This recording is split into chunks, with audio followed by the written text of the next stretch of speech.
Hello, this is David Gilmore, known as LDS Prepper, and to watch over 500 videos that can save your life on emergency preparedness, go to ldsprepper.com. You can watch all those videos absolutely free. Today, I'm growing pineapples in southeast Idaho, Zone 5. Let's take a look at how you can do this. I have had fantastic results from the geothermal greenhouse that I built here. I have an entire playlist on how to build your own geothermal greenhouse anywhere in the world except for maybe Antarctica. Haven't tried it there. And as you can see, I'm growing tangerines and limes and blueberries, mangoes, avocados, loquats, lemons, oranges, goji berries, fig, pomegranate, and ruby red grapefruit, all here in Zone 5 in southeast Idaho. I looked around and I realized I had some extra space in between my trees here that I could be growing more produce, and what more exotic thing to plant than pineapples and bananas. I called my local grocery store, Brolem's, talked to the manager in the produce department, and asked if they might have any pineapple tops. Since they slice up pineapples for the deli, she said, yeah, I got a dozen here, you're welcome to come and get them. So I'm actually growing pineapples for free. Didn't have to buy a single pineapple to make this happen.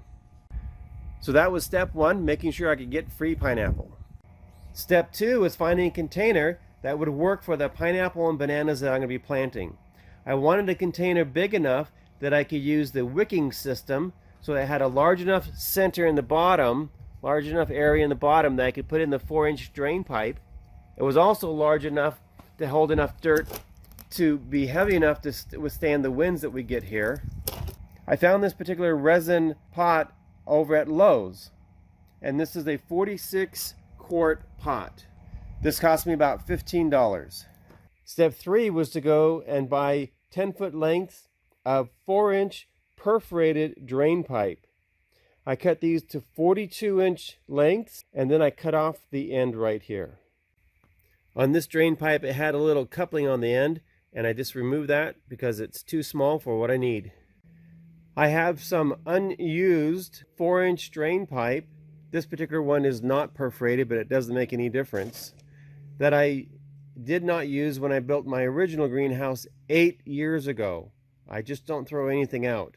The next step was to take this very rigid pipe and forcibly roll it in on itself so that I can make a joint that's easier to fit inside of the 42-inch length pipes. Collapsing the 6-inch piece on itself, I was able to put it inside of the longer piece, and I left 5 ridges sticking out so that I can put that on the other end of this pipe as I roll it over. Then I bent the 42-inch long pipe into the other end, and you can see how those now connect. I then put the tube in the bottom of the planter. This wicking bucket needs to have air space for the roots, and this drain pipe in here is to allow space for me to hold water where dirt cannot get into it. So this is a 4-inch drain pipe. I need to have water up to 3 inches and keeping that 1 inch of airspace inside of here. Then from the inside of the pot, I measured from this raised area where the drain pipe will be sitting 3 inches, and noted where it ended up in relationship to this little ridge here. I used a 1/2-inch spade drill bit to drill the hole. You could really use any size. I just wanted a hole that wasn't too big but large enough so I didn't have to worry about it clogging up. Then I transferred that over to the other side, and I noticed that it was 4¼ inches from the bottom of the barrel, and I want the bottom of the hole to be 3 inches from the inside. So I marked 4½ inches, drilled a hole, which puts the bottom of my hole 3 inches from the inside of the barrel, or 1 inch below the drain pipe inside. I'm measuring to see if I have at least 1 inch of airspace above the water line. So I just put some water in here, and yes, indeed, I've got 1 inch of airspace, which is what my plants need to have room for air roots and soil roots. So this is working great. I need a water level indicator pipe, which is also my watering pipe, and I found this 1¼ inch PVC that was left over from, yes, 8 years ago when I built my original greenhouse. Waste not, want not. Then using a 1½ inch bit, in reverse, I drilled a nice clean hole through the top of the pipe. Once the fill pipe is installed in the pot, I wanted it to stick up about 3 inches above the ridge of the pot, and so I cut it 13½ inches long. Then I cut an angle on the edge so the water would be able to flow freely. And there you have it, the complete wicking system built. I've got the 4-inch drain pipe, I've got a sealed container, I've got a drain hole, and a fill pipe. I like having my fill pipe where the drain hole is, so as I'm filling it I can see when the water starts coming out. I then needed something to fill the planter with, and I could have bought potting mix. I did see that at the big box store, and it was $9 a bag. Instead of doing that, I bought 3 cubic feet of sphagnum peat moss and decided to mix that with some washed concrete sand that I have left over from 3 years ago. This allowed me to dramatically reduce the cost in the soil and also custom mix it to the ratio that I wanted so that I would have good drainage and good water absorption. So instead of requiring 2 $9 bags of pre-mixed potting soil, I'm using 1/4 of a bag of a $13 peat moss bag and some sand.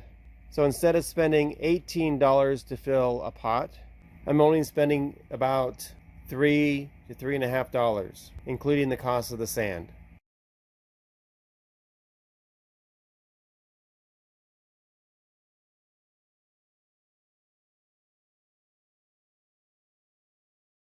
Because the peat moss is compressed, it's quite heavy, I shoveled it out of the peat moss bag, put it in a larger container, and then I'm loosening this up by hand. I'm doing this in a storage tote, but I could easily do this in a wheelbarrow. By rubbing the peat moss in my hands, I was able to break up all the clots and make it nice and loose. The next task was to determine the ratio of sand and peat moss. The reason why I'm using peat moss is because it decomposes substantially slower than sawdust, and I plan on these plants being in these pots for a year, 2 years or longer. Just grabbing a measuring device, it happens to be a can, I took 1 level can of sand from my sand pile and 1 level can of peat moss. I mixed the two together and it was substantially too sandy. Getting another can of peat moss, adding it to the existing mix. That too felt too sandy, which would mean that it would not wick very well and that the water would not stay in the soil. Adding a third can to the mix, that looked and felt much better.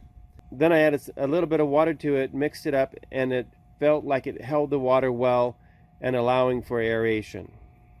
Wanting to see if a 3-part mix of peat moss to sand was good, I added 1 more can of peat moss to see how that would feel for a 4-to-1 ratio.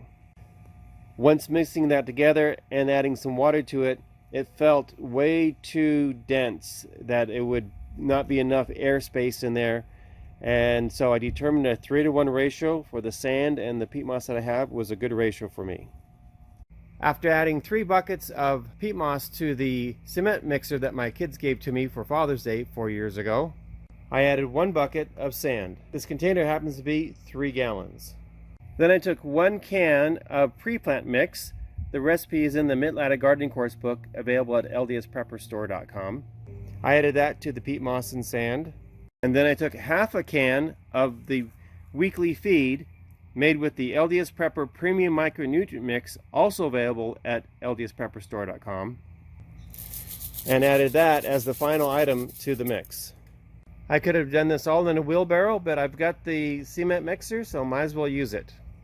After getting everything well mixed in the mixer, I put a can over the top of my fill tube so I don't get any peat moss down inside the tube. And I put the first bucket of soil in the pot. I added my second bucket of mix and gave that a little bit of watering too.